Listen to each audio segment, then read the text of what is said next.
जफरीपुर गांव से थोड़ी ही दूर एक गरीबों की झुग्गी थी। वहाँ के लोग बहुत ही गरीब थे। वो लोग किसी तरह छोटे मोटे काम करके अपना गुजारा करते थे। वहीं पर मुस्कान नाम की एक गरीब लड़की भी रहती थी। मुस्कान की तरह ही वहाँ रहने वाली सभी लड़कियाँ गरीब थी। गरीबी की वजह से वहाँ की लड़कियाँ न तो स्कूल जा पाती, न ही दूसरे बच्चों की तरह खेलती कूदती थी। वे लोग किसी तरह छोटे मोटे काम करके थोड़े बहुत पैसे कमा लेते थे, जिससे उनका गुजारा हो सके। एक दिन मुस्कान घर में बैठी सोच रही होती है। 4 दिन हो गए हैं, अभी तक 1 भी रुपए की कमाई नहीं हुई है। तभी मुस्कान की सहेली आरती वहाँ आती है। मुस्कान, अब क्या होगा? अब तो लोग हमें छोटा मोटा काम देने से भी मना कर रहे हैं। पता नहीं हम लोगों की किस्मत में क्या लिखा है। जब से पैदा हुई हूँ सिर्फ गरीबी में देखने को मिली है। ना तो हमें अच्छी शिक्षा मिली है, ना ही जरूरत की कोई चीज मिली है। पैदा होते ही हमारे माँ बाप ने हमें भीख मांगने के लिए छोड़ दिया। अब तो लगता है शादी के बाद भी हमारी जिंदगी ऐसी ही गुजरने वाली है। तुम सही कह रही हो मुस्कान, खुशी हम गरीबों की किस्मत में कहाँ। हम कुछ करना भी चाहे तो नहीं कर सकते। न ही हमारे पास किसी चीज का साधन है, न ही कुछ करने का जरिया है, न ही हमारी समस्याओं को देश के बड़े बड़े नेता सुनते हैं, और न ही हम जैसे गरीब लोग उन्हें नजर आते हैं। हम मरे चाहे जिए, किसी को उससे कोई मतलब नहीं है।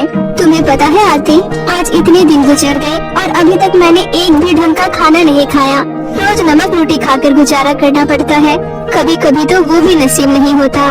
मुस्कान और आरती ये बातें कर ही रही थी कि तभी काजल नाम की एक लड़की भागते हुए वहाँ आती है और बोलती है, सुनो सुनो, मैं कैसी खबर आई हूँ जिसे सुनकर तुम सभी खुशी से उछल पड़ोगी। अरे अरे, ऐसी कौन सी खबर है, जरा बता तो मुझे। पड़ोस वाले गांव में सेठ मोहनलाल के घर बहुत बड़ी दावत चल रही है। यहाँ तरह तरह के स्वादिष्ट पकवान बने हैं। ये सुनकर सभी लड़कियाँ खुश हो जाती हैं। अरे फिर तो हम सभी को बिना देर किए वहाँ पहुँच जाना चाहिए। कहीं ऐसा ना हो हमारे वहाँ पहुँचते ही सारा खाना खत्म हो जाए। फिर दौड़ते हुए वे सभी लड़कियाँ सेठ के घर पहुँच जाती हैं। सेठ के घर के आगे बहुत बड़ा आशियाना लगा था, जहाँ बहुत सारे लोग खाना खा रहे थे। खाने की खुशबू सुनकर ही सभी लड़कियों के मुंह में पानी आ जाता है। अरे वाह, खाने की खुशबू तो बहुत ही अच्छी आ रही है। अब मुझसे और रहा नहीं जा रहा, चलो चलकर खाना खाते हैं। हाँ हाँ चलो। और फिर वो सभी लड़कियाँ लोगों के बीच खाना खाने घुस जाती है और प्लेट उठाकर उसमें खूब सारा खाना भरकर रख लेती है। बहनों, प्लेट को अच्छे से भर लो। जितना खाना खाया जाएगा खा लेंगे और जो बच जाएगा उसे बचाकर घर ले जाएंगे, फिर इसे बाद में खाएंगे। वे खाना ले ही रही थी कि तभी एक औरत उसे देख लेती है। अरे छी छी, ये भिखारी लोग यहाँ कहाँ से आ गए? अरे कोई रोको इसे, इसने तो सारा खाना ही खराब कर दिया। इन लोगों को अंदर घुसने किसने दिया? उस औरत के इतना बोलते ही सभी लोग वहाँ इकट्ठा हो जाते हैं और उन लड़कियों को गुस्से से घूरने लगते हैं। तभी सेठानी कहती है, तुम भिखारियों की हिम्मत कैसी हुई यहाँ घुसकर खाना खाने की? प्लीज हमें माफ कर दीजिए, हमने कई दिनों से अच्छा खाना नहीं खाया।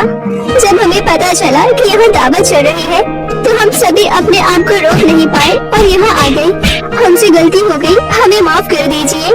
लेकिन मुस्कान की बात सुनकर किसी को भी उस पर जरा भी दया नहीं आती। तुम सबने यहाँ आकर हमारी इतनी अच्छी पार्टी को खराब कर दी।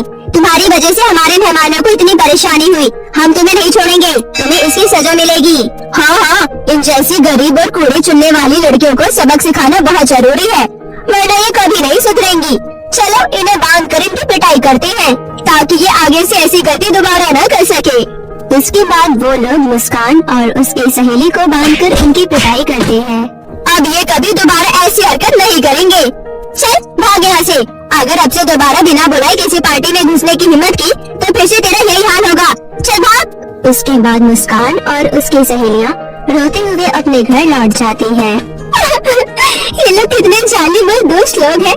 ये लोग इतना खाना वेस्ट कर देते हैं, लेकिन उनमें से हम कुछ गरीब ले ले तो ये हमारे ये हाल करते हैं। हाँ मुस्कान, इन अमीर लोगों से तो हम गरीब लोग ही अच्छे हैं, जो एक रोटी में भी मिल बांट कर खाते हैं। हाँ, अब से मैं कभी किसी अमीर के दावत में नहीं जाऊंगी। रूखा सूखा खा लूंगी, लेकिन अमीर लोगों के पास कभी नहीं जाऊंगी। उसके बाद वे सभी लड़कियां जंगल में लकड़ी काटने जाती हैं। शहर यहाँ से थोड़ी ही दूर है, हम क्यों न इन सूखी लकड़ियों को काटकर शहर बेचने जाएं? वहाँ हमें इन लकड़ियों की अच्छी कीमत मिल जाएगी। हाँ चलो। और फिर तीनों सहेलियां जंगल में लकड़ी काटने चली जाती है। वो देखो, वहाँ एक सूखा पेड़ दिखाई दे रहा है, चलो चलकर उसे काटते हैं। वो जैसे ही उस पेड़ के पास पहुँचती है, तभी उसे किसी की चिल्लाने की आवाज सुनाई देती है। बचाओ, बचाओ, अरे कोई मेरी मदद करो। ये सुनकर तीनों सहेली आवाज का पीछा करती है। तभी वो देखती है कि दो दुष्ट जादूगरनी परी को पिंजरे में कैद करके अपने साथ ले जा रहे थे। बचाओ, ये जादूगरनी मुझे जबरदस्ती कैद करके ले जा रही है, प्लीज कोई मेरी मदद करो। खामोश हो जा परी, यहाँ इस जंगल में तुम्हें बचाने वाला कोई नहीं आएगा, चुपचाप से हमारे साथ चल। तभी परी को इस हाल में देखकर तीनों सहेलियों को उस पर दया आ जाती है और वो बोलती है, अरे इस मासूम परी की जान खतरे में है, हमें किसी भी तरह इस दुष्ट जादूगरनी से परी को बचाना होगा, चलो दोस्तों। और फिर उसके बाद मुस्कान और उसकी सभी सहेलियां अपनी अपनी कुल्हाड़ी से जादूगरनी पर हमला करने लगती है। तुम लोग कौन हो और हमें इस तरह मार क्यों रही हो? अरे रुको, अरे रुक जाओ, हम तुम्हें और तुम्हारे साथी को सबक सिखाने आए हैं। तुम लोग अगर अपनी जान की सलामती चाहती हो तो यहाँ से भाग जाओ, वरना हम अपनी कुल्हाड़ी से तुम्हारे टुकड़े टुकड़े कर देंगे। मारो दोस्तों, और जोर से मारो। रुक जाओ, छोड़ दो हमें माफ कर दो, हम यहाँ से जा रहे हैं, रुक जाओ। और उसके बाद दोनों जादूगरनी परी की जादू छड़ी उन लड़कियों को देकर वहाँ से भाग जाती है। उसके बाद मुस्कान पिंजरा खोलकर परी को आजाद कर देती है।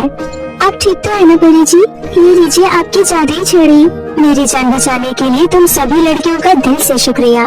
अगर आज तुम लोग समय से ना आते तो पता नहीं हमारा क्या होता। हमारे होते हुए यहाँ आपके साथ बुरा नहीं हो सकता है परी जी। अब आप बिल्कुल ठीक है और आपकी जादुई छड़ी भी आपको मिल गई है। अब आप अपने परिलक जा सकती हैं। अरे अरे, तुम सबने मेरी इतनी मदद की, बदले में मेरा भी तो फर्ज बनता है। बताओ तुम सभी बहादुर लड़कियों को क्या चाहिए? मैं अपनी जादुई छड़ी घुमाकर तुम्हारी हर इच्छा को पूरी कर सकती हूँ।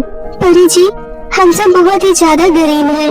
बचपन से ही हमने गरीबी के सिवा कुछ नहीं देखा। क्या आप अपनी इस जादुई छड़ी से हमारे इस पूरी बस्ती वालों की गरीबी को मिटा सकती हो? गरीबी मिटाने का एकमात्र जरिया मेहनत है, ना कि जादू। तुम्हारे गांव के लोग कुछ काम नहीं करते क्या? काम तो वो तब करेंगे ना जब हमारे यहाँ कोई काम होगा। तुम तीनों लड़कियों ने मेरी इतनी मदद की है तो मुझे तो तुम्हारी हेल्प करनी ही पड़ेगी। तभी परी उन तीनों लड़कियों को 3 बहुत ही खूबसूरत फ्रॉक, चूड़ी और सैंडल देती है और बोलती है, ये तीनों चीजें जादुई हैं।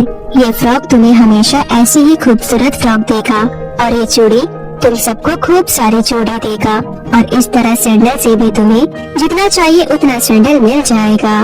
परी जी, ये हमारे किस काम का? इससे हमारी गरीबी कैसे दूर होगी? ये है तुम लोगों का रोजगार।